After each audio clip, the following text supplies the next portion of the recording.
I am Dr. Krishna, Academic Counselor in Sociology. ఈరోజు మనము బిఎస్ఓజి 171 book నుంచి Indian society images and realities అనే book నుంచి unit number 11 class power and inequalities అనే lesson గురించి చెప్పుకుంటాం. క్లాస్ పవర్ ఇన్ఈక్వాలిటీ అంటే తెలుగులో అర్థం ఏంటంటే తరగతి, శక్తి మరియు అసమానతలు. అంటే ఈ తరగతి, శక్తి మరియు అసమానతలు భారతీయ గ్రామీణ పట్టణ సమాజాల్లో ఎటువంటి ప్రాముఖ్యతను సంతరించుకున్నాయో ఈ లెసన్ ద్వారా మనం తెలుసుకున్నాం. జనాదరణ పొందిన ఆలోచనలు మరియు విద్యా రంగాలలో భారతదేశము ప్రధానముగా కుల సమాజముగా పరిగణించబడుతూ ఉంటుందన్నమాట. భారతదేశాన్ని గ్రహించటము అయితే కులము కిటికీల ద్వారా మాత్రమే అసంపూర్ణము, విభజనలు మరియు అసమానతలను సంగ్రహించడానికి తరగతి అనే మరొక ముఖ్యమైన అంశం భారతీయ సామాజిక వాస్తవికత అంతర్లీనంగా సెక్షన్ 11.2లో పేర్కొనబడిందనమాట.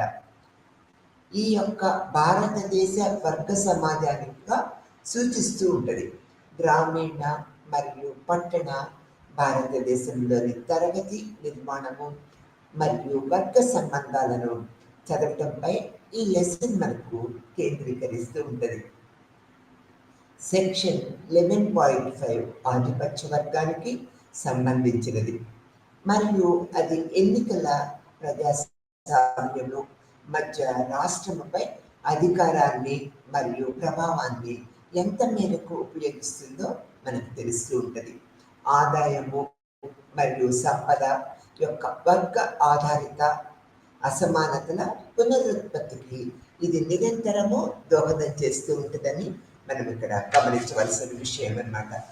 ఆ తర్వాత ఈ యొక్క అండర్స్టాండింగ్ క్లాస్ ఔచిత్యము మరియు చిక్కుల గురించి మనము తెలుసుకుందాము.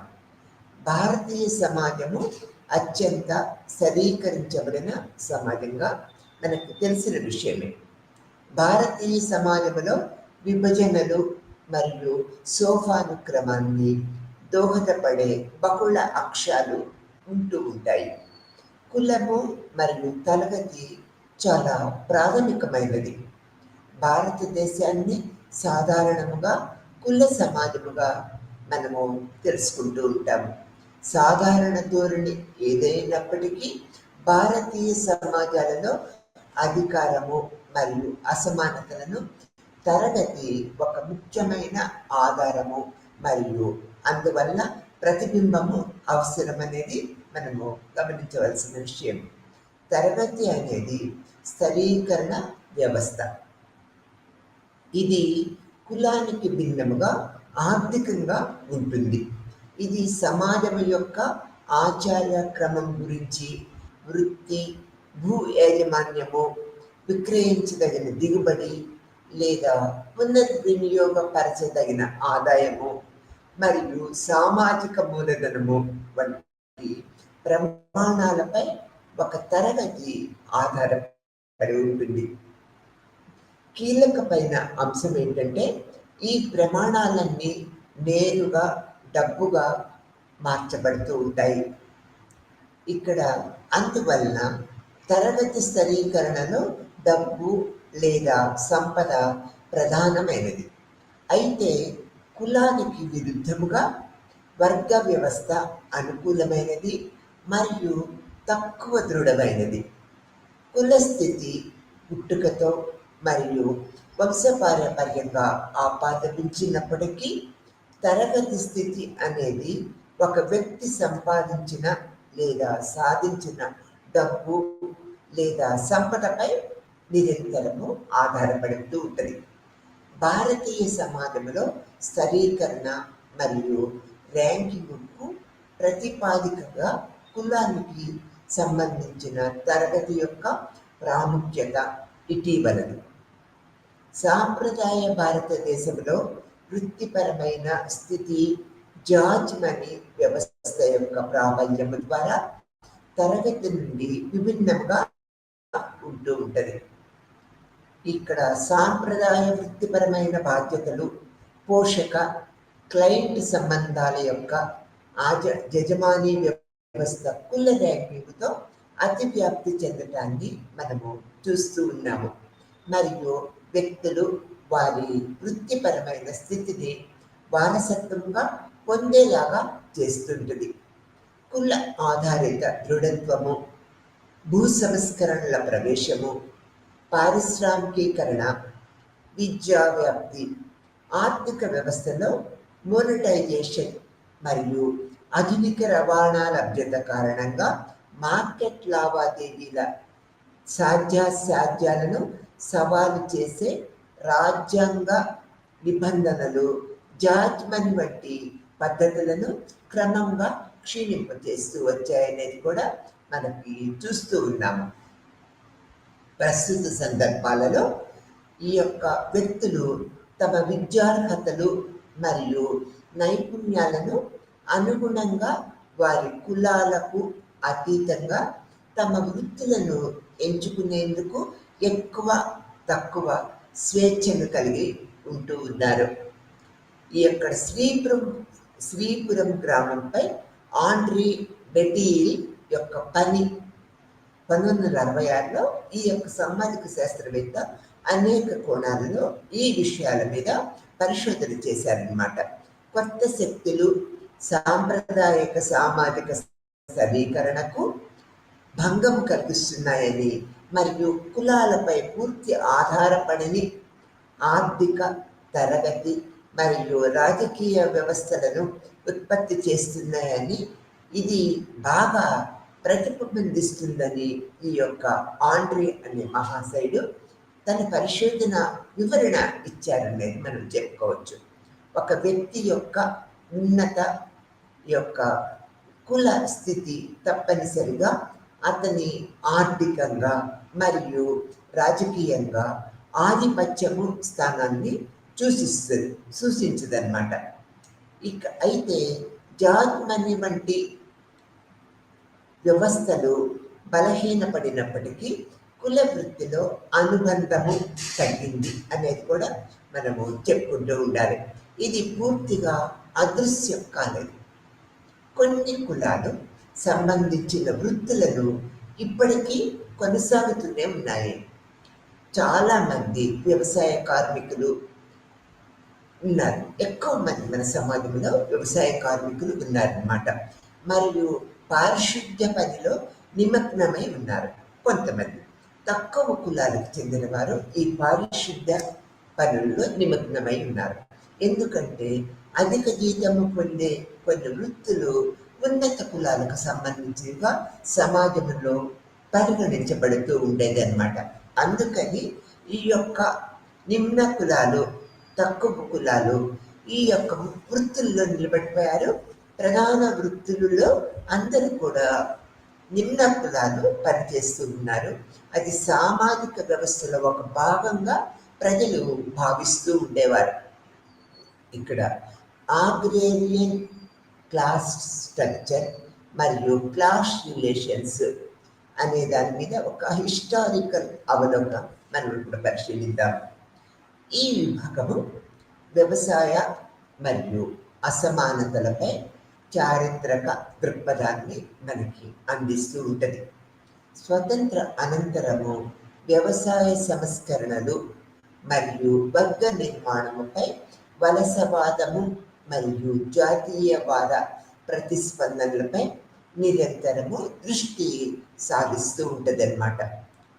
కలోనియల్ ల్యాండ్ పాలసీ మరియు వ్యవసాయ అసమానత ఎలా ఉన్నాయో తెలుసుకున్నాము. స్వాతంత్ర అనంతరము భారతదేశంలో వ్యవసాయ సమాజంలో ప్రబలంగా ఉన్న వర్గ ఆధారిత అసమానతలు మరియు సోపానక్రమాలు వలన ప్రభుత్వ విధానాలు మరియు అభ్యాసాల ఫలితమేనని పండితులు యొక్క రచనలు, పరిశోధనలు మనకి సూచిస్తూ ఉన్నాయన్నమాట. ఈ యొక్క పిసి జోష్ 1967లో తిరుగుబాటుకు ముందు కాలంలో భారతదేశం అనుసరించిన వ్యవసాయ విధానము ఈ అంశముపై శాస్త్రీయ మేధోపరమైన అవగాహన కంటే వలస ప్రభుత్వము రాజకీయ ప్రయోజనాలను ప్రతిబింబిస్తుందని ఈ పిసి జోషి తన యొక్క అధ్యయన పరంగా మనకి తెలియపరిచారు. 1928లో నియమించబడిన రాయల్ కమిషన్ ఆఫ్ అగ్రికల్చర్ వాళ్ళ యొక్క నివేదిక ప్రకారము కరువు కమిషన్ ప్రచురించిన అనేక అధికారిక తిరుగుబాటుకు ముందు పత్రాలతో కొనసాగిందని, కేవలము వ్యవసాయ సమస్యలపై పెదవి సానుభూతిని చూపుతుందని, ఇది భూ యాజమాన్యము, భూమి అద్దె మరియు భూమి రెవెన్యూ మరియు నీటిపారుదల ఛార్జీల అంచనా వంటి కీలకమైన ప్రాంతాలను ఇది విస్మరించిందని అప్పుడు ఈ యొక్క రాయల్ కమిషన్ ఆఫ్ అగ్రికల్చర్ నివేదిక స్పష్టం చేసింది. వలస రాజ్యం యొక్క భూమి మరియు వ్యవసాయ విధానము పెట్టుబడిదారి మరియు దోపిడీవాద ధోరణులను కలిగి ఉంది. ఇది ఈ యొక్క రాయల్ కమిషన్ ఆఫ్ అగ్రికల్చర్ నివేదికలో స్పష్టం చేసింది అనేది కూడా మనము గమనించవలసిన విషయము. మొదటిది, వలస రాజ్యము జమీందారీ మరియు ఈ యొక్క సెటిల్మెంట్ రయోన్ క్వారీ సెటిల్మెంట్ వ్యవస్థలలో భాగంగా వ్యవసాయంపై చేసిన అధిక పన్ను డిమాండ్ బ్రిటిష్ వాదనలకు విరుద్ధముగా దాని వాస్తవ భూ ఆధారిత సేకరణలు సాంప్రదాయ స్వదేశీ పాలకుల కంటే సాధారణముగా ఎక్కువగా ఉన్నాయనేది కూడా ఈ రాయల్ కమిషన్ ఆఫ్ అగ్రికల్చర్ నివేదికలో అనేక రకాల సూచనలు, అభిప్రాయాలను తెలియపరిచినాయి అని చెప్పుకోవచ్చు. ఇక్కడ మనం ఇప్పుడు జమీందారీ మరియు రైత్వారీ సెటిల్మెంట్స్ యొక్క అభిప్రాయాలను, అవగాహనని తెలుసుకుందాము. జమీందారీ సెటిల్మెంట్ వ్యవస్థ వలస రాజ్యము శాశ్వత స్థావరాలలోకి ప్రవేశించి జమీందారులు చాలా ఎక్కువ స్థాయిలో భూ ఆదాయ రేట్లను నిర్ణయించింది. జమీందారీ రాష్ట్రము మరియు ప్రత్యక్ష సాగుదారుల మధ్య మధ్యవర్తిగా ఉండేవారు. అతను వాస్తవ ఉత్పత్తిదారుల నుంచి అద్దెను వసూలు చేస్తున్నప్పుడు రాష్ట్రానికి స్థిరమైన భూ ఆదాయాన్ని చెల్లించేవాడు. ఏది ఏమైనప్పటికీ భూ ఆదాయము స్థిరముగా ఉన్నందున కాలక్రమేణా సంభవించే వ్యవసాయ ఆదాయములో పెరుగుదలను సరిదిద్దలేకపోయిందని వలస రాజ్యము అభిప్రాయాన్ని వ్యక్తపరిచింది.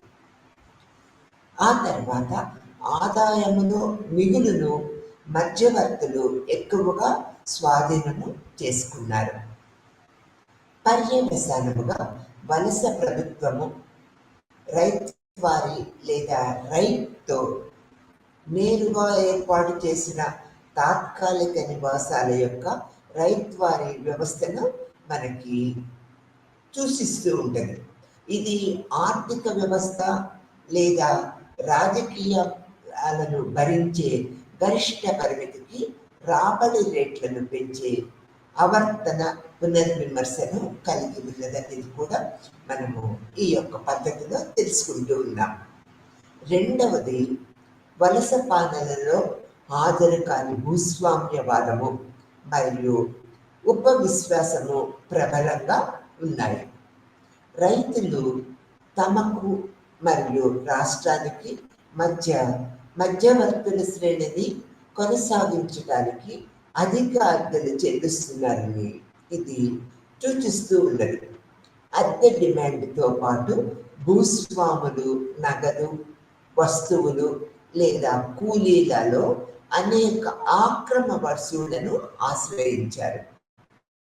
ఇది రైతుపై తీవ్ర భారాన్ని మోపిందనేది కూడా మనము గమనించవలసిన విషయం. పై సందర్భాలలో పెద్ద భూస్వాములు తన భూమిని అద్దెకి ఇవ్వటము మరింత లాభదాయకంగా భావిస్తూ ఉన్నారు. అప్పటి పరిస్థితులకు అనుగుణంగా చాలా ఎక్కువ అద్దెలు మరియు ఇతర ఆక్రమ బకాయిలు వసూలు చేసుకోవడానికి ఈ యొక్క భూస్వాములు అంటే పెద్ద రైతులు అందరూ కూడా ఆ విధమైన పద్ధతులలో అనుసరిస్తూ భూమి లేని రైతులు పెద్ద ఎత్తున మూలధన తీవ్ర వ్యవసాయ పద్ధతులను అవలంబించబడటానికి బదులుగా అందువల్ల వలసవాద భూ వివాదము పెట్టుబడిదారీ వ్యవసాయము ఉద్భవించని వ్యవసాయ వర్గాల స్వాభావిక ఫ్యూడల్ మనస్తత్వము వల్ల కాదు అనేది అభిప్రాయాన్ని వ్యక్తపరిచారు. ఈ మూడో పాయింట్కి వచ్చినట్లయితే వలస రాజ్యము మరియు ఆధిపత్య వర్గాలచే రైతులపై భారీ పన్ను విధించటం వలన ప్రైవేటు వడ్డీ వ్యాపారులు మరియు భూస్వాములకు తీవ్ర రుణభారము ఏర్పడిందని చెప్పక తప్పదన్నమాట. ఫలితంగా పెద్ద దేశాలలో బంధిత కార్మికులు ఒక సాధారణ లక్ష్యముగా మారారు అనేది మనకి తెలుస్తూ ఉన్నది. ఆ విధంగా వలస రాజ్యాలలో భారతీయ రైతాంగంలో ఎక్కువ భాగము వనరులు లేకుండా పోయాయి మరియు జీవనాధార స్థాయికి దగ్గరగా వీరు జీవిస్తున్నారు. గ్రామీణ సమాజంలోని ఉన్నత వర్గాలు పెట్టుబడిదారీ వ్యవసాయం కంటే అద్దె మరియు వడ్డీలే ఎక్కువ లాభదాయకమైన ఆదాయము వనరులని వాళ్ళు అభిప్రాయపడ్డారు. ఫలితంగా వ్యవసాయాన్ని ఆధునీకరించడము మరియు మెరుగుపరచడము పట్ల పెద్దగా ఈ భూస్వాములు ఆసక్తి కనపరచలేదు. ఇంకా వలస రాజ్యము కూడా వ్యవసాయం నుంచి దోపిడీ చేసిన దానిలో పెట్టుబడి పెట్టలేదు. అందువల్ల భారతీయ వ్యవసాయము చాలా వరకు వెనుకబడి ఉన్నదనేది ఈ మూడు పద్ధతుల వల్ల మనము తెలుసుకోగలుగుతున్నాం. ఆ తర్వాత వ్యవసాయ ఆధారిత భారతదేశంలో మహిళల ఆర్థిక సబార్డినేషన్ ఏ కరోనియన్ లెగసీ అనే అభిప్రాయానికి వచ్చినప్పుడు దాని యొక్క పద్ధతిని మనము గమనిద్దాము. వ్యవసాయ ఆర్థిక వ్యవస్థలో వలసవాద జోక్యము ఆధిపత్య భూస్వామ్య వర్గాలను నిరంతరము బలపరుస్తూ ఉన్నది. ఇది పితృస్వామ్య పద్ధతులను అధికం చేయటం ద్వారా ఆడపిల్లల అమ్మకాలు, మహిళల కౌలుదారులపై వేధింపులు మరియు వర్గ ఆధారిత వివాహ నిబంధనలు మరియు లైంగిక నైతికత యొక్క నియంత్రణ శక్తిని పెంచటం ద్వారా మెజారిటీ గ్రామీణ మహిళలపై అణచివేతను తీవ్రతరం చేస్తూ ఉన్నది.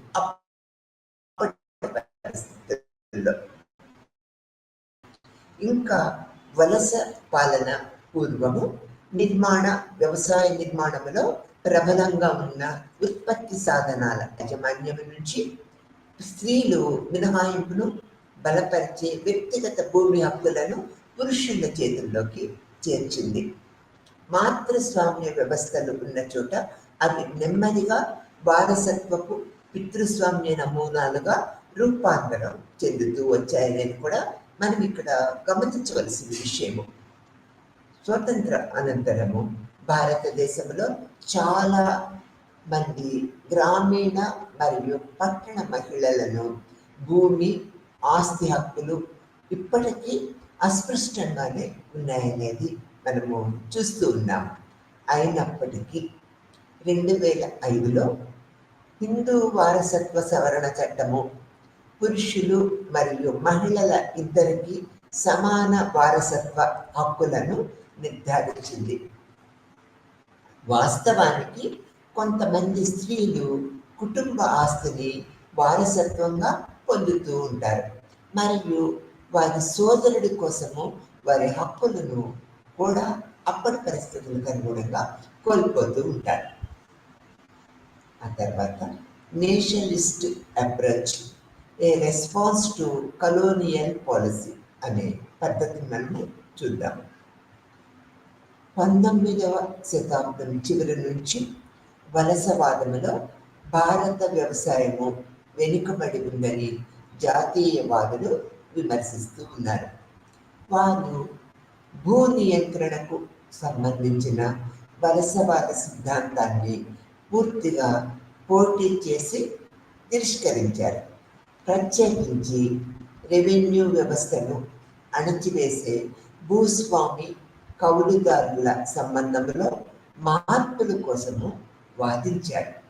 మరియు వలస రాజ్య ద్వారా సేకరించిన అధిక భూ ఆదాయము తొలి జాతీయవాదులు జస్టిస్ రన్నడే మరియు ఆర్సి సంస్థాగతని పట్టించుకొని వలస రాజ్యాన్ని దత్తా ప్రశ్నించారు. నిర్మాణము అనగా పూర్తిగా సాంప్రదాయ భూ సంబంధాలు ఆర్థిక వెసులుబాటుతనంపై ప్రత్యక్ష భావన ప్రభావాన్ని కలిగి ఉన్నాయి. మరియు పునర్నిర్మాణముకి తీవ్రమైన రాష్ట్ర జోక్యము అవసరం అయినప్పటికీ గ్రామీణ పేదరికము మరియు ఆర్థిక వెసులుబాటుతనము కారణముగా వలస రాజ్యాలు రాజ్యాన్ని రన్నడే మరియు దత్తా విమర్శించినప్పటికీ భూమి యొక్క స్థితిని మెరుగుపరచడానికి తగిన చర్యలను సూచించడంలో విఫలమయ్యారు అనేది కూడా ఇక్కడ మనము గమనించవలసిన విషయం. గ్రామ ప్రజలు వారి పూర్వీకుల మాదిరిగా కాకుండా తరువాత జాతీయవాదులు వ్యవసాయ అసమానతలను పరిష్కరించడానికి మరియు ముఖ్యమైన ఆధారాన్ని అందించారు. అంబేద్కర్ తన ఖోతీ వ్యతిరేక ఉద్యమం ద్వారా రాజ్యాన్ని వ్యతిరేకించడమే కాకుండా అగ్ర భూస్వామ్యాన్ని ఆధిపత్యం చేశారు అంబేద్కర్. ఆ తర్వాత దాని రద్దు కోసం పిలుపునిస్తూ బిల్లును ప్రవేశపెడుతున్నారు. బ్రిటిష్ కొంకణ్ ప్రాంతాన్ని ఒక ప్రాంతంలోని శక్తివంతమైన వ్యక్తులకు భారీ అధికారాన్ని మంజూరు చేయటం ద్వారా పన్ను వసూలు చేయటానికి ఇక్కడ ఖోతీ పద్ధతిని ప్రవేశపెట్టారు. వారు స్థిరముగా పన్ను వసూలు చేయడానికి క్రూరమైన మరియు హింసాత్మకమైన మార్గాలని ఆశ్రయించారనేది కూడా అప్పుడు పరిస్థితులను మనం గమనించినట్లయితే తేట తెల్లమవుతూ ఉన్నది. 20వ శతాబ్దంలో వలస పాలనకు వ్యతిరేకంగా జరిగిన జాతీయ ఉద్యమంలో ముడిపడి ఉండటమే వ్యవసాయము అసమానతలకు వ్యతిరేకంగా పోరాటం. స్వతంత్ర భారతదేశంలో ప్రవేశపెట్టిన అనేక వ్యవసాయ సంస్కరణలు వ్యవసాయ సమాజము పట్ల అణచివేత వలన విధానాలకు వ్యతిరేకంగా జాతీయవాదుల ప్రచారంలో భాగంగా ఉన్నాయనేది కూడా మనం తెలుసుకోవాలి. ఈ విధంగా మహాత్మా గాంధీ ప్రారంభించిన శాసన ఉల్లంఘన ప్రచారం 1930 నుంచి 1940 వరకు దేశంలోని అనేక ప్రాంతాలలో నో ట్యాక్స్ మరియు నో రెంట్ ప్రచార రూపంలోకి సమాజం మొత్తంగా భారతీయ సమాజాలలో మొత్తంగా వ్యాపించింది. రైతుల పట్ల మహాత్మా గాంధీకి ఉన్న శ్రద్ధ, భూమి మరియు ఆస్తి అంతా అతనిదేనని 1930 చివరిలో చేసిన పని ఇది. స్వాతంత్ర అనంతరము ప్రాథమికంగా ఉన్న భూమికి భూమి అనే భావనకు ఇది పర్యాయ పదముగా ఉన్నది. తరువాత వ్యవసాయ సంస్కరణలు 1931 భారతీయ జాతీయ కాంగ్రెస్ యొక్క కరాచీ సెషన్పై దృష్టి సారించి ఆర్థిక కార్యక్రమాన్ని రూపొందించింది. స్వతంత్ర భారతదేశంలో ప్రవేశపెట్టాలని కోరుకునే రైతాంగం యొక్క ప్రాథమిక హక్కులు 20వ శతాబ్దము 3వ దశాబ్దంలో కాంగ్రెస్ సమావేశాలతో పాటు జాతీయవాద ఉద్యమం నుంచి బలాన్ని మరియు మద్దతును కూడా కట్టడానికి డిమాండ్ చేసింది. వ్యవసాయ అసమానత తీవ్రమైనది మరియు వివిధ ప్రాంతాలలోని జమీందారీ సెటిల్మెంట్ వ్యవస్థను రద్దు చేయాలని డిమాండ్ చేస్తూ మిలిటెంట్ భూస్వాముల వ్యతిరేక ఉద్యమాల రూపాన్ని సంతరించుకున్నది. 1930, 1940లో దేశంలో కొన్ని ప్రాంతాలలో ఈ యొక్క ఉద్యమము ఎక్కువ పరిపూర్ణత సంతరించుకున్నది. తెలంగాణ మరియు తెలంగాణ రైతాంగ నిరసనలు స్వతంత్రానంతరము వ్యవసాయ సంస్కరణలకు పునాదిని సృష్టించే వలస పాలన యొక్క ఆదేశానుసారంగా ఆధిపత్య వ్యవసాయ వర్గము ప్రవేశపెట్టిన వర్గ మరియు ఆర్థిక అసమానతలపై వ్యతిరేకతను కలిగి ఉన్నాయి. ఇవన్నీ కూడా ముందు ఈ యొక్క పద్ధతుల్లో వివరించడం జరిగింది. తర్వాత స్వతంత్రము తర్వాత వ్యవసాయ సంస్కరణలు మరియు వర్గ నిర్మాణము ఎలా జరిగిందో ఇప్పుడు మనము తెలుసుకుందాం అన్నమాట. ఈ యొక్క మొదటిది వ్యవసాయ సంస్కరణలు, నిబంధనలు మరియు చిక్కులు ఎలా ఉన్నాయో మనం తెలుసుకుందాం. స్వతంత్రాంతరం తర్వాత కాంగ్రెస్ ప్రభుత్వము జేసి కుమారప్ప అధ్యక్షతన వ్యవసాయ సంస్కరణలు కమిటీ నియమించింది. దీని సిఫార్సుల ఆధారంగా గ్రామీణ ఆర్థిక అసమానతలను సవాలు చేయటంలో కీలకమైన భూ సంస్కరణలు స్వతంత్రానంతర భారతదేశంలో ప్రవేశపెట్టాయి. అవి ఏంటో ఇప్పుడు తెలుసుకుందాం. మొదటిది జమీందారీ వ్యవస్థ, జమీందారీ నిర్మూలన చట్టం. ఇది 1950లో స్వతంత్రానంతర వ్యవసాయ సంస్కరణలో అగ్రగామిగా ఉన్నది. ఏది ఏమైనప్పటికీ ప్రభుత్వము 1951లో మొదటి సవరణ చట్టము జారీ చేసి రాజ్యాంగానికి ఆర్టికల్ 31A, 31B మరియు 9వ షెడ్యూళ్లకు జోడించి ముఖ్యంగా ఈ చట్టము దాని నిజమైన స్ఫూర్తితో అమలు చేయబడుతుందని చెప్పారు. ఇది రాజ్యాంగానికి ఆస్తి హక్కు తొలగించడానికి దాన్ని తీస్తూ ఉంటుంది.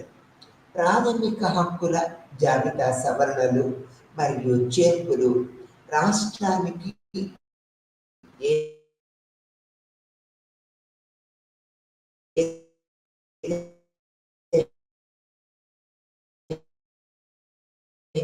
అధికారాన్ని ఎట్లయితే జమీందారీ నిర్మూలన చట్టము కూడా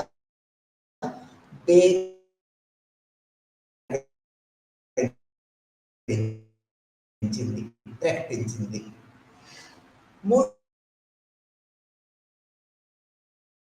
కాలాన్ని రద్దు చేసే చట్టము మరియు మట్టికి నిజమైన రైతులకు భూమిని వేయటానికి 1950లో చట్టము చేయబడింది. మరియు 2వ పంచవార్షిక ప్రణాళిక ద్వారా బలోపేతము చేయబడింది. చట్టము నిషేధించబడింది అనేది మనం కూడా తెలుసుకోవాలి. ఆ తర్వాత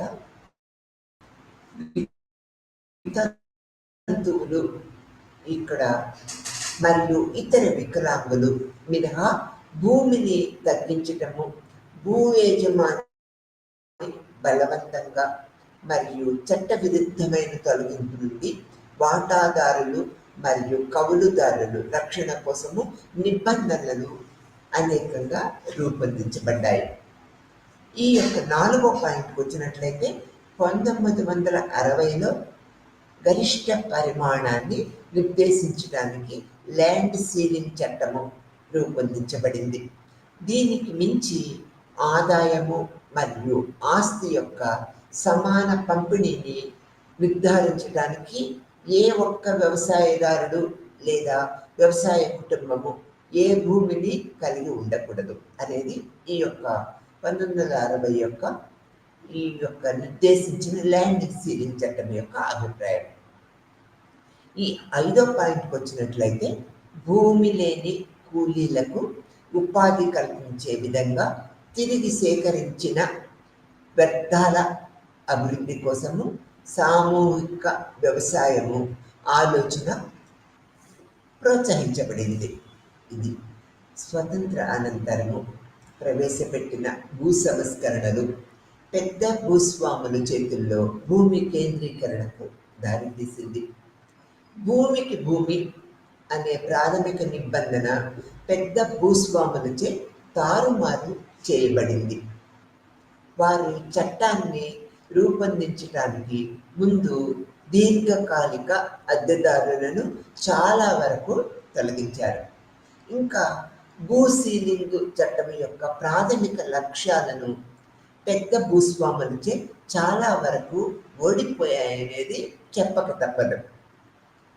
మరియు భూమి యొక్క కల్పిత విభజనల ద్వారా ఇతర స్వార్థ ప్రయోజనాలు బినామీ లావాదేవీల ద్వారా రికార్డులలో కేవలము కాగితము నమోదులు లేదా హోల్డింగ్ యొక్క నకిలీ యాజమాన్యము, భూమి లేని మరియు పేద రైతులకు భూమి పంపిణీలో మోసపూరిత మార్గాలను అవలంబించటము, రైతుల వారసత్వము మరియు నిరక్షరాస్యత చట్టంతో వైరుధ్యమైన భావాలను ఏర్పరచుకున్నదనేది మనము తెలుసుకుంటూ ఉన్నాం.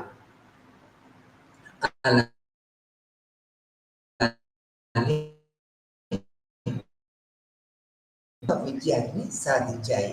ఇవి ప్రభుత్వ సంస్థల నుంచి రుణాలుగా మరియు గేమింగ్ సౌకర్యాలు మరియు ప్రత్యేక తరగతుల ద్వారా భూ సంస్కరణలను దాటవేయటానికి అనుకూలమైన పునర్విభజన నుండి వ్యవసాయ సామర్థ్యాన్ని పెంపొందించుకోవడానికి మార్చింది. వ్యవసాయంలో పెరుగుతున్న కార్పొరేటీకరణ మరియు వాణిజ్యీకరణ భూ సమీకరణకు దారితీసిందనేది మనం ఇక్కడ గమనించవలసిన విషయం. పెట్టుబడి ఇంటెన్సివ్ ఫార్మింగ్ మెలకువలను ప్రవేశపెట్టింది. మోనోక్రాఫ్టింగ్ మరియు ఎగుమతి పంటల ఉత్పత్తి ఇది మధ్య మరియు చిన్న రైతులకు మరియు భూమి లేని వ్యవసాయ కార్మికులకు నిరుద్యోగులుగా మార్చింది అని చెప్పక తప్పదు. మరియు దాని చిక్కులు మొట్టమొదటిది కనిపించాయి.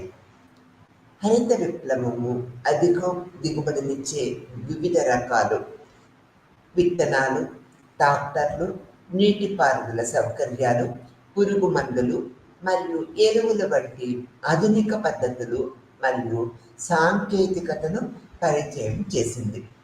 దీనికి భారీ పెట్టుబడులు అవసరము మరియు పెద్ద భూస్వాములు మరియు ధనిక రైతులు మాత్రమే వీటిని అనుకరించగలరు, భరించగలరు. ఈ యొక్క పిసి జోషి అనే పండితుడు 1974లో పంజాబ్ మరియు హర్యానాలో ఉద్భవించిన ధోరణి ఏమిటంటే, చిన్న భూస్వాములు తమ యంత్రాంగాలను లాభదాయకంగా ఉపయోగించుకోవటానికి పెద్ద భూమి అవసరమయ్యే పెద్ద రైతులకు వారి భూమిని అద్దెకు ఇచ్చారు. ఇది పెద్ద భూస్వాములను సుసంపన్నం చేయగా భూమి లేని కార్మికులకు కష్టాలు మరియు నిరుద్యోగంలోకి నెట్టివేసిందనేది చెప్పక తప్పదు. భారతదేశంలో ఆత్మహత్యలు చేసుకుంటున్న రైతులు సంఖ్య పెరగటము, వ్యవసాయ వర్గ అసమానతలకు మరియు గ్రామీణ పేదరికాన్ని పరిష్కరించడంలో రాష్ట్ర ప్రభుత్వాలు వైఫల్యానికి ప్రతిబింబంగా ఉన్నాయి. సమస్యలపై మనము అనేక పండితులు అనేక రకాల అభిప్రాయాలు వెలుగుచ్చిన వారి యొక్క స్థితిలో అనుకున్నంత మంచి మార్పులు జరగలేదనే చెప్పుకోవాలి. ఆ తర్వాత ఈ యొక్క నెక్స్ట్ పాయింట్‌లో అగ్రేరియన్ క్లాస్ స్ట్రక్చర్ మరియు క్లాస్ రిలేషన్స్ ఎలా ఉన్నాయో ఇప్పుడు మనం తెలుసుకుందాం. వ్యవసాయ సామాజిక నిర్మాణము ప్రాంతీయంగా మారుతూ ఉంటది. ప్రతి ప్రాంతము విభిన్న సమూహాలు మరియు తరగతులను కలిగి ఉంటది. అవి నియంత్రించటానికి మరియు నిర్వహించటానికి నిర్దిష్ట స్థానాలను ఆక్రమించుకుంటూ ఉంటాయనేది కూడా మనం ఇక్కడ గమనించవలసిన విషయం.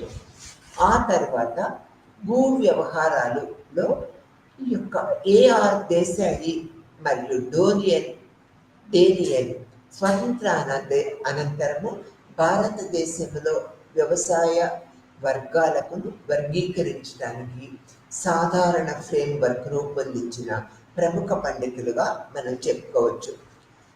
వీరి అభిప్రాయం ప్రకారము ఏఆర్ దేశాయ్ అభిప్రాయం ప్రకారం 1959లో 4 తరగతులతో కూడిన వ్యవసాయ సామాజిక నిర్మాణము యొక్క అత్యంత ప్రజాదరణ పొందిన భావనలను అనేక వివరించారు.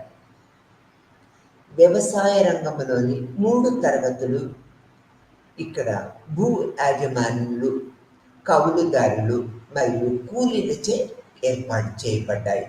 అయితే 4వ తరగతి కానిది వ్యవసాయవేత్తలుగా మనం చెప్పుకుంటూ ఉంటాం. ఇక్కడ డానియల్ అనే పండితుడు 1956లో భూస్వాములు, కౌలుదారులు మరియు కార్మికులుగా సాగుదారుల యొక్క వర్గీకరణను తిరస్కరించారు. అతని దృష్టిలో ఒక మనిషి ఈ వర్గాలకు ఏకకాలంలో చెందుతూ ఉంటాడు. ఒక వ్యక్తి తనకున్న కొన్ని ఎకరాల భూమిని స్వయంగా సాగు చేసుకోవచ్చు, కొంత భూమిని కవులకు ఇవ్వవచ్చు మరియు అత్యవసర పరిస్థితులతో ఇతరుల పొలంలో కూలీగా కూడా పనిచేయవచ్చు.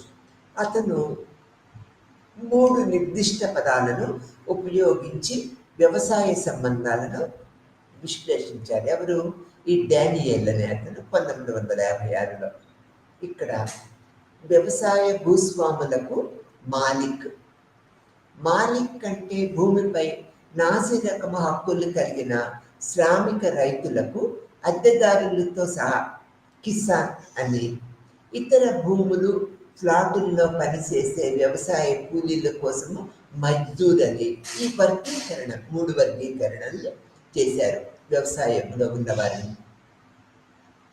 అతను ఈ క్రింది ప్రమాణాలను ఉపయోగించి ఈ వర్గీకరణను ఏర్పరిచారు. అవేంటో ఇప్పుడు మనం తెలుసుకుందాం. భూమి నుంచి కౌలుకు లేదా సొంత సాగుకు యొక్క ఫలాలను లేదా వేతనాలుగా పొంది ఆదాయము పొందే ఒక రకం.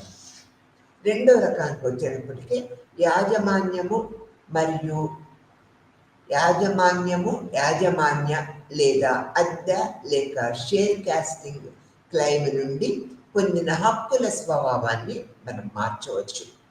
మూడోది ఫీల్డ్ వర్క్, వాస్తవంగా నిర్వహించబడిన పరిధి.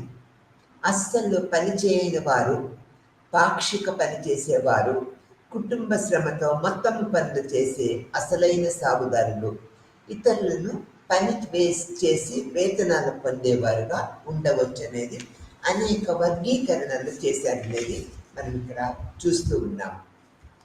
ఆ తర్వాత అర్బన్ ఇండియాలో 11.4 క్లాస్ తేడాలు ఎలా ఉన్నాయో మనం ఇప్పుడు తెలుసుకుందాం. వర్గ అసమానత మరియు ఆదాయము మరియు సంపద యొక్క భేదము భారతదేశంలోని అగ్ర కులాలకి కాదు. వృత్తి మరియు ఆదాయ ఆధారిత వ్యత్యాసాలు గ్రామీణ ప్రాంతాలలో పట్టణ ప్రాంతంలో స్పష్టంగా మనకి కనిపిస్తూ ఉంటాయి. అందువల్ల పట్టణం లోడియా పరిశ్రమలలో పెట్టుబడిదారులు మరియు శ్రామిక వర్గము ద్వారా ఉదహరించబడిన ఆర్థిక వ్యత్యాసాలు మరియు క్రమానుగత స్థానాలు వ్యవసాయ సమాజంలోని భూస్వాములు మరియు భూమి లేని కార్మికులతో గణనీయమైన అతివ్యాప్తి చెందుతూ ఉన్నాయి అనేది ఈ యొక్క అర్బన్ ఇండియా క్లాస్ తేడాలలో ప్రముఖమైనది. ఇది వర్గ ఆధారిత వ్యత్యాసాలు మరియు వైవిధ్యాల యొక్క సార్వత్రిక లక్షణాలను నిరంతరము బలపరుస్తూ ఉంటుంది. పట్టణ తరగతులపై వివరణాత్మక విశదీకరణను చేయవలసిన అవసరం నుంచి ఇది మినహాయింపు ఇస్తూ ఉన్నది. అయితే వ్యవసాయ తరగతుల మాదిరిగా కాకుండా పట్టణ ప్రాంతంలోని తరగతులు వ్యవసాయేతర ఉపాధిలో నిమగ్నమై ఆదాయాన్ని పొందుతూ ఉంటాయి. పర్యవసానముగా పట్టణ సందర్భములో సామాజిక తరగతుల సంక్షిప్త అవలోకన ఎంతో అవసరమైనది. తరువాత సామాజిక తరగతుల యొక్క రకాలు అవేంటో ఇప్పుడు తెలుసుకుందాం. ఈ యొక్క సామాజిక తరగతులు సాధారణంగా అర్బన్ లిండ్రాక్లో ఉంటూ ఉంటాయి. పారిశ్రామిక పెట్టుబడిదారీ వర్గము. వలస పాలనలో ఈ వర్గము విపరీతంగా పెరిగింది. ముందుగా ఉన్న వర్తక తరగతి ఆర్థికంగా సామాజికంగా అత్యంత పటిష్టంగా ఉన్నది. ముందుగా ఉన్న వర్తక తరగతి స్వతంత్రానంతరము వ్యవసాయము పరిశ్రమలు ఉండే వంటి ప్రధాన రంగాలకు ప్రైవేట్ వ్యక్తులకి అప్పగించారు. మౌలిక సదుపాయాలు కల్పన మరియు భారీ పరిశ్రమలు స్థాపన రాష్ట్ర రంగం ద్వారా తీసుకోబడింది. ఈ రకమైన ఆర్థిక వ్యవస్థ పెట్టుబడిదారుల యాజమాన్యము మరియు నియంత్రణలో ఉన్న పరిశ్రమల సంఖ్య అసాధారణముగా పెరగటానికి ఇది దారితీసింది. టాటా మరియు బిర్లా వంటి పారిశ్రామిక వ్యాపార సంస్థలు స్వతంత్ర అనంతరము ఆస్తులు వనరులు కేంద్రీకరణ చూపుతున్నాయి.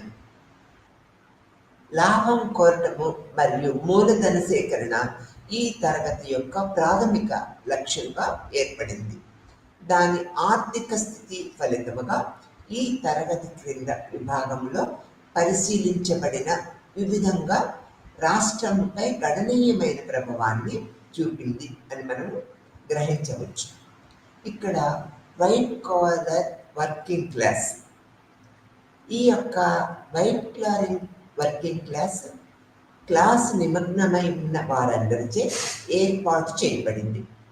పరిపాలన, నిర్వహణ మరియు ఇతర సేవా సంబంధ పనులు ప్రొఫెషనల్స్, మేనేజర్లు, ఇంజనీర్లు, డాక్టర్లు, లాయర్లు, టీచర్లు, బ్యూరోక్రాట్స్, వైట్ కాలర్ వర్కర్స్ వీళ్ళందరూ. సంక్లిష్టంగా వైట్ కాలర్ వర్కింగ్ క్లాస్ అనేది నాన్ మాన్యువల్ మరియు మెంటల్ కార్మికులు. వైట్ కాలర్ క్లాస్ సభ్యులు విద్యార్హతలు మరియు సాంకేతిక సామర్థ్యము మరియు నైపుణ్యము వారిని పట్టణ భారతదేశంలోని నైపుణ్యం కలిగిన వర్క్ ఫోర్సెస్లో భాగంగా చేస్తూ ఉన్నాయి. ఈ తరగతి పని కోసము జీతము పొందుతూ ఉంటుంది మరియు దాని సభ్యులకు ఆర్థికంగా బాగా ఉంటుంది. ఇది ఎగువ మరియు మధ్య తరగతి బ్రాకెట్ల ఆదాయ శ్రేణిలో భాగం కూడా కావచ్చు. ఆధునిక పరిశ్రమలు వ్యవసాయము, వాణిజ్యము, ఇంధనము, పరిపాలన, పత్రిక మరియు సామాజిక జీవితంలోని ఇతర రంగాలలో విస్తరణ జరిగినందున ఈ తరగతి బ్రిటిష్ పాలనలో చేరటము ప్రారంభమైనదనేది కూడా మనం ఇక్కడ గ్రహించవలసిన విషయము. ఈ వైట్ కాలర్లో జాబ్స్ చేసే వారిలో అందరూ విద్యావంతులు, మేధోపరమైన ప్రవర్తన నియమావళిని కలిగిన వ్యక్తులుగానే మనం చెప్పుకుంటూ ఉంటాము. వేగవంతమైన పారిశ్రామికీకరణ మరియు ప్రపంచీకరణకి లో ఈ వైట్ కాలర్ యొక్క వ్యక్తుల యొక్క ప్రాముఖ్యత నిరంతరము పెరుగుతున్నది అనే దృక్పథాన్ని మనము తెలుసుకోగలుగుతున్నాము. ఆ తర్వాత చిన్న వ్యాపారవేత్తలు. ఈ తరగతిలో చిన్న వ్యాపారులు వ్యాపారము మరియు ఈ యొక్క షాప్ కీపర్స్ మీద ఎక్కువగా ఆధారపడ్డారు అనేది మనము చెప్పుకుంటూ ఉంటారు. ఈ యొక్క చిన్న వ్యాపారవేత్తలు అనేక రకాలుగా వ్యాపార రంగంలో ముందుకు పోతూ కొద్ది పెట్టుబడితో, అంటే అతి సామాన్యమైన పెట్టుబడితో ప్రజలకు కావలసిన నిత్యావసర వస్తువులు, అనేక రకాల వస్తువులను వీరికి అందిస్తూ వారి యొక్క వ్యాపారాన్ని వృద్ధి చేసుకుంటూ సమాజానికి అనుగుణంగా నిరంతరము ఒకే స్థిరమైన వ్యాపారంలో ఉండకుండా అనేక రకాల వ్యాపారాలను మార్చుకుంటూ ప్రజల యొక్క అన్ని యొక్క ఉత్పత్తి వస్తువులను అందుబాటులోకి తీసుకురావడానికి నిరంతరము ప్రయత్నిస్తూ ఉన్నారనేది ఇక్కడ మనము తెలుసుకోవాల్సిన విషయం. ఈ తరగతిలో చిన్న వ్యాపారులు మరియు షాప్ కీపర్స్ ఆధునిక నగరాలు మరియు పట్టణాలలో పెరుగుదలతో ఇది నిరంతరము అభివృద్ధి చెందుతూ ఉన్నది. ఇది వస్తువులు మరియు వస్తు ఉత్పత్తిదారులకు మరియు వినియోగదారులను మధ్య సంబంధాన్ని ఏర్పరుస్తూ ఉంటది. ఈ యొక్క తరగతి యొక్క పెద్ద స్థాయి వృద్ధి ప్రేరేపితము అవుతూ ఉంటది. పెరుగుతున్న పట్టణ జనాభా వివిధ రకాల అవసరాలు మరియు సేవల కోసము డిమాండ్లను సృష్టిస్తూ ఉంటది. ఈ యొక్క షాప్ కీపింగ్, ఎంటర్ప్రైజెస్ మరియు ట్రేడింగ్ ఈ అవసరాలను ఇది నిరంతరము తీరుస్తూ ఉంటది. వారికి చిన్న స్థాయి ఉత్పత్తి యూనిట్లు లేదా చిన్న వ్యాపారాలను ఏర్పాటు చేసుకుంటూ వీటి స్థాయి సాధారణముగా చిన్నది, కానీ మూలధనము పెట్టుబడి అవసరము. ఈ యూనిట్లు మరియు వ్యాపారాలలో చాలా మందికి గృహ ఆధారిత సంస్థలుగా నిర్వహించబడుతూ ఉంటారు. ఆ తర్వాత శ్రామిక వర్గము. పట్టణ భారతదేశంలోని శ్రామిక వర్గము మాన్యువల్ మరియు ద్వారా ఏర్పడుతూ ఉంటుంది. సెమీ స్కిల్డ్ మరియు నైపుణ్యం లేని ఉద్యోగాలు చేస్తున్న బ్లూ కాలర్ కార్మికులు. శ్రామిక వర్గము వారి శ్రమశక్తిని వివిధ మొత్తములో లేదా వేతనానికి ప్రతిఫలముగా ఉత్పత్తి చేస్తూ ఉంటుంది. కార్మిక వర్గము పూర్తిగా ఆధీన ప్రాంతంలో ఉన్న వారికి కలిగి ఉంటూ ఉంటుంది. ఆధునిక పరిశ్రమలు, రైల్వేలు మరియు తోటల ఏర్పాటు ఫలితముగా భారతదేశంలో బ్రిటిష్ పాలనలో ఇది శ్రామిక వర్గము ఎక్కువగా ఉద్భవించింది. ఇది ప్రధానంగా పేద రైతులు మరియు నాశనమైన చేతి వృత్తుల నుంచి వస్తూ ఉంటారు. స్వాతంత్రానంతరము భారతదేశంలోని అన్ని తరగతుల మాదిరిగానే శ్రామిక వర్గము పరిమాణము పెరిగింది.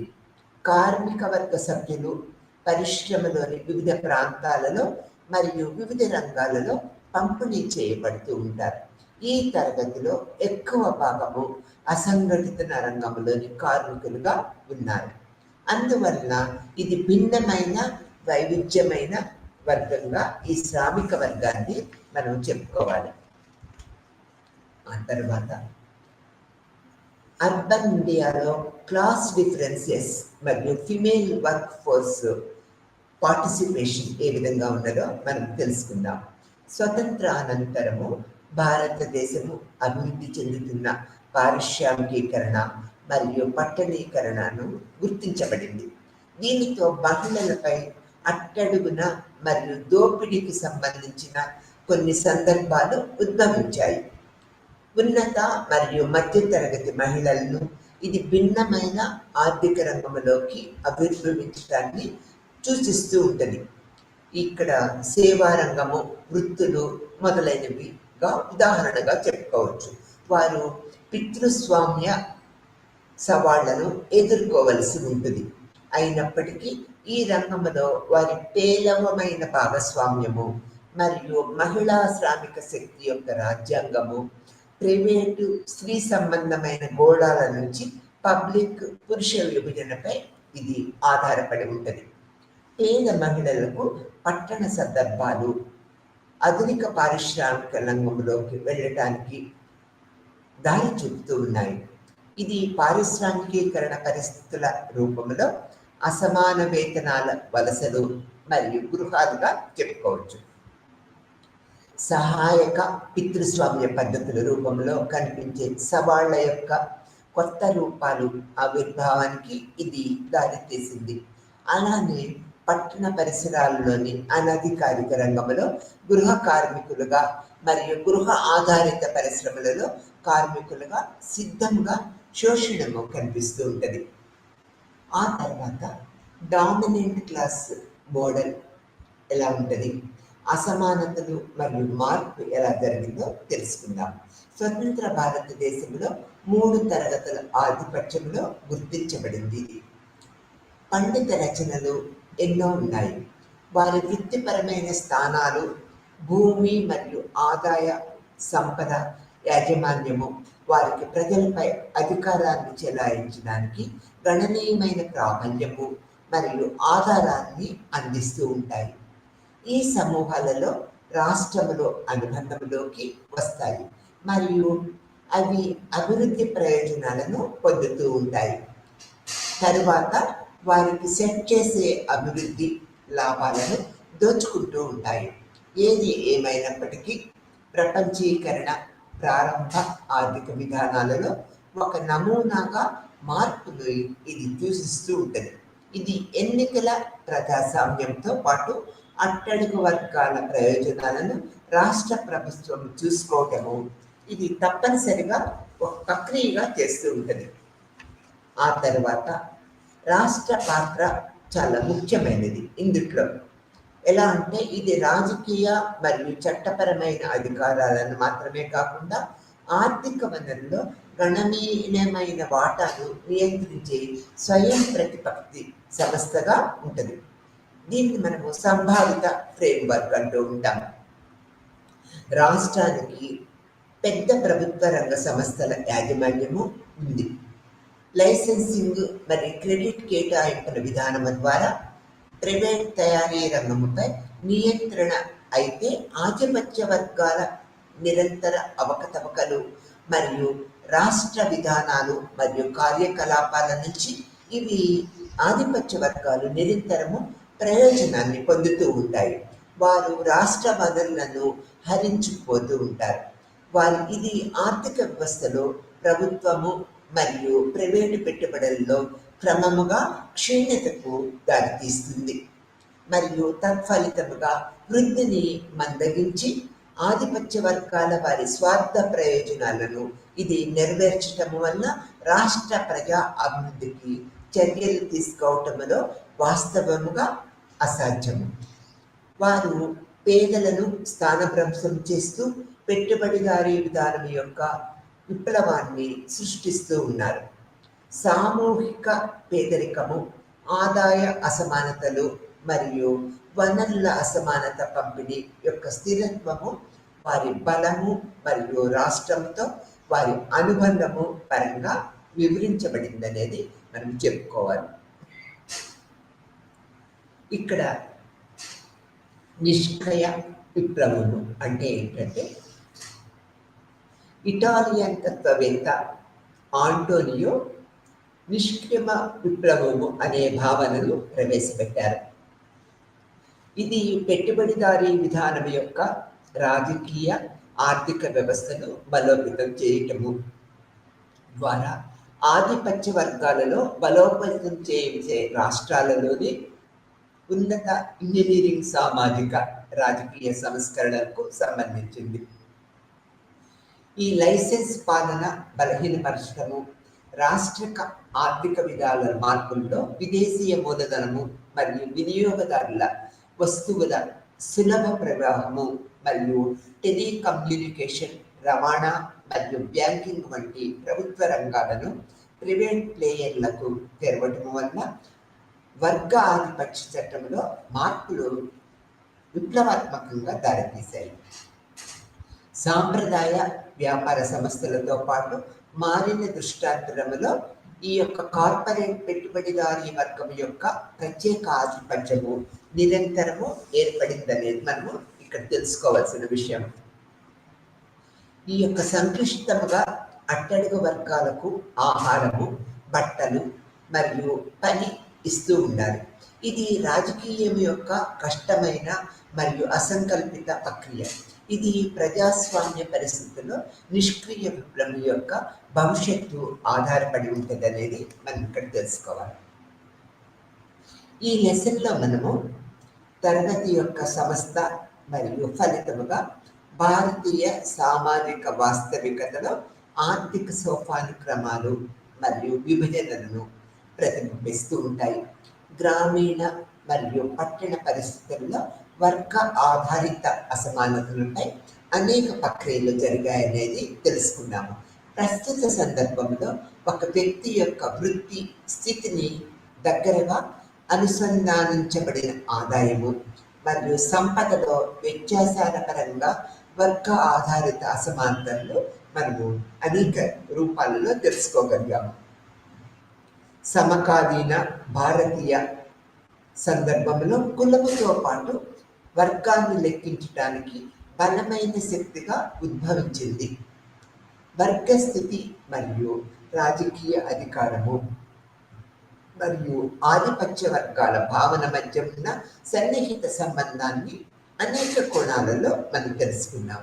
అయితే ఎన్నికల ప్రజాస్వామ్యం నేపథ్యంలో అట్టడుగు వర్గాలను మరియు దిగువ తరగతులకు విస్మరించలేం కదా. అయితే వర్గస్థితి అధికారాన్ని వినియోగించుకోవటానికి మరియు ఏకీభవించడానికి ముఖ్యమైన ప్రాతినిధ్యంగా ఇది మారింది అనేది మనం చెప్పుకోక తప్పదన్నమాట. ఇక్కడ మనము వ్యవసాయ ఆధారిత భారతదేశంలో అసమానతలు పెరగటానికి హరిత విప్లవము దోహదం చేసింది. ఈ హరిత విప్లవము మూలధన ఆధారిత వ్యవసాయ పద్ధతులు మరియు సాంకేతికలను ప్రవేశపెట్టింది మరియు అందువలన వ్యవసాయ భారతదేశంలో అసమానతలు పెరగటానికి దారితీసిన పెద్ద భూస్వాములు మరియు ధనిక రైతులకు మాత్రమే ఇది ప్రయోగం చేకూరింది అనేది మనం ఇక్కడ తెలుసుకున్నాం. ఈ డానియల్ డోర్నర్ యొక్క పరిశోధన పద్ధతుల్లో వ్యవసాయ సంబంధాలను 3 నిర్దిష్ట పదాలుగా వర్గీకరించాం. వ్యవసాయ భూస్వాములను మాలికని, పనిచేసే ఈ యొక్క వర్గాలను అద్దెదారులను మరియు వ్యవసాయ కార్మికులను మజూర్దని ఏర్పరిచాం. అంటే ఈ యొక్క వ్యవసాయంలో పనిచేసే వారిని 3 వర్గాలుగా ఏర్పరిచామన్నమాట. పట్టణ భారతదేశంలో శ్రామిక వర్గము మాన్యువల్ మరియు బ్లూ కలర్ ఉద్యోగాలు చేసే కార్మికులచే ఏర్పాటు చేయబడింది అనేది కూడా గ్రహించాము. Professionals, managers, engineers, doctors, lawyers, టీచర్లు, బ్యూరోక్రాట్లు, వైట్ కాలర్ వర్కర్స్గా కూడా ఈ వర్గంలో గ్రహించాము. ఆధునిక నగరాలు మట్టి పట్టణ పెరుగుదలలో చిన్న పారిశ్రామికవేత్తల తరగతి అభివృద్ధిని కూడా మనము అనేక విధాలా గుర్తించామనేది చెప్పుకోక తప్పదు. ఈ యొక్క స్వతంత్రానంతరము భారతదేశం తొలి శతాబ్దాలలో ఆధిపత్య వర్గాన్ని బట్టర్, పారిశ్రామిక పెట్టుబడిదారులు, వ్యవసాయ పెట్టుబడిదారులు, ధనిక రైతులు మరియు పౌరులు మరియు సైనిక బ్యూరోక్రసీ మరియు వైట్ కాలర్ కార్మికులతో కూడిన వృత్తి నిపుణులను స్వాతంత్రానంతరము భారతదేశంలో 3 ఆధిపత్య వర్గాలుగా ఏర్పరిచారని బట్టర్ అనే అతను చెప్పారు. ఆధిపత్య తరగతిలో ఫ్రేమ్ వర్కుల్లో మార్పులు మరియు మార్పులకు కారణమైన కారణాలను అనేక విధాలుగా తెలుసుకున్నామన్నమాట. ఈ విధమైన పద్ధతులలో మనము ఈ లెసన్లో class, power and equality, inequality అనే పద్ధతులను తెలుసుకోవటం వల్ల సమాజంలో ఈ యొక్క కార్మిక వర్గంలో ఉన్న రూపకర్తలు, బ్యూరోక్రాట్ల యొక్క ప్రభావంతో ఈ యొక్క శ్రామిక వర్గంగానే ఉండటం, ఈ యొక్క క్యాపిటలిస్టులు పెట్టుబడిదారుల ఆధారంగా ఈ యొక్క ఉన్నతమైన సామాజిక స్థితి కలిగి ఉండటం అనేది ఏర్పరచుకున్నాము.